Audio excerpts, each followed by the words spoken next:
तब कथमृतं तप्तजीवनं कुविभीतं कल्मषापहं श्रवणमङ्गलं श्रीमदाततं ভুবি গিনন্তি যে ভুরিদা জানা। জয় ঠাকুর। আগে আমরা ষষ্ঠ পরিচ্ছেদ পাঠ করেছি, এখন আমরা সপ্তম পরিচ্ছেদ পাঠ করব। সপ্তম পরিচ্ছেদের বিষয় ঠাকুর অহেতুক কৃপা সিন্ধু।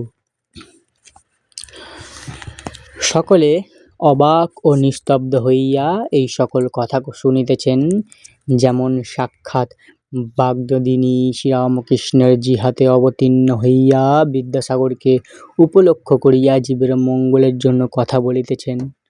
রাত্রি হইতেছে, 9টা বাজে। ঠাকুর এইবার বিদায় গ্রহণ করবেন।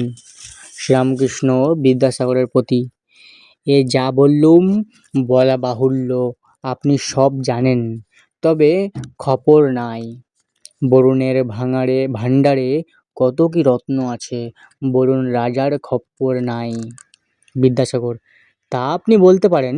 শ্রীরামকৃষ্ণ: হ্যাঁ গো, অনেক বাবু জানে না চাকর বাকরের নাম, বা বাড়ির কোথায় কি দামি জিনিস আছে। কথাবার্তা শুনিয়া সকলে আনন্দিত। সকলে একটু চুপ করিয়াছেন। ঠাকুর আবার বিদ্যাসাগরকে সম্বোধন করিয়া কথা কহিতেছেন। একবার বাগান দেখতে যাবেন, রাসমণির বাগান, ভারী চমৎকার জায়গা। বিদ্যাসাগর: যাব বই কি, আপনি এলেন আর আমি যাব না? রামকৃষ্ণ: আমার কাছে? ছি ছি ছি ছি।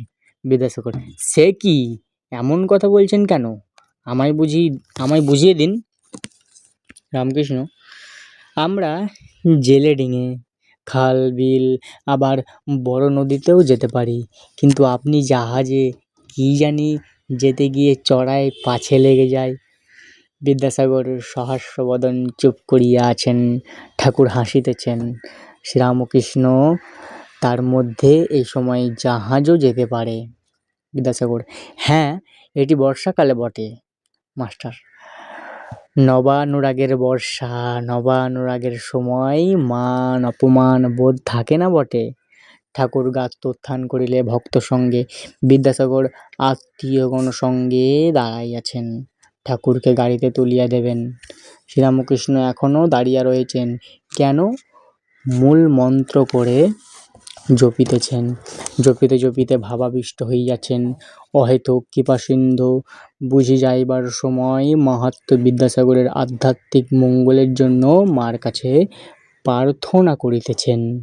ঠাকুর ভক্ত সঙ্গে সিঁড়ি দিয়া নামিতেছেন। একজন ভক্তের হাত ধরিয়া আছেন। বিদ্যাসাগর স্বজন সঙ্গে আগে আগে যাইতেছেন। হাতে বাতি, পথ দেখাইয়া আগে আগে যাইতেছেন। শ্রাবণ কৃষ্ণষষ্ঠী, এখনো চাঁদ উঠে নাই।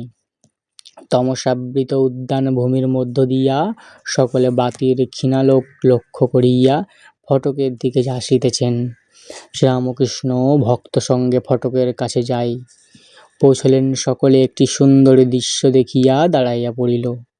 সম্মুখে বাঙালির পরিচ্ছদধারী একটি গৌরবর্ণ স্টোমস্যধারী পুরুষ, বয়স আন্দাজ 36-37, মাথায় শিখদিগের ন্যায় শুভ্র পাগড়ি, পরনে কাপড়, মোজা, জামা, চাদর নাই।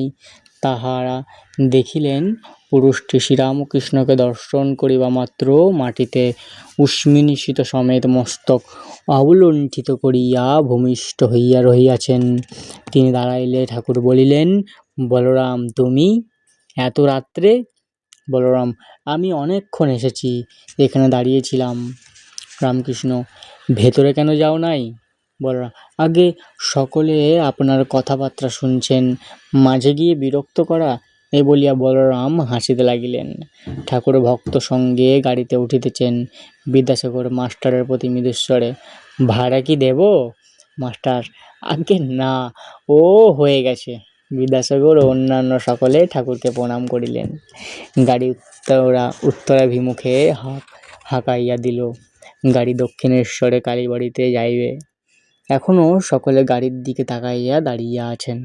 বুঝি ভাবিতেছেন, এ মহাপুরুষ কে, যিনি ঈশ্বরকে এত ভালোবাসেন আর যিনি জীবের ঘরে ঘরে ফিরেছেন আর বলছেন ঈশ্বরকে ভালোবাসাই জীবনের উদ্দেশ্য। ওম নিরঞ্জনং নিত্যমনন্তরূপং ভক্তানুকম্পথিতবিগ্রহং বৈ ঈশাবতারং পরমেশমিড্ডং তং রামকৃষ্ণং শিরসা নমামঃ। জয় ঠাকুর।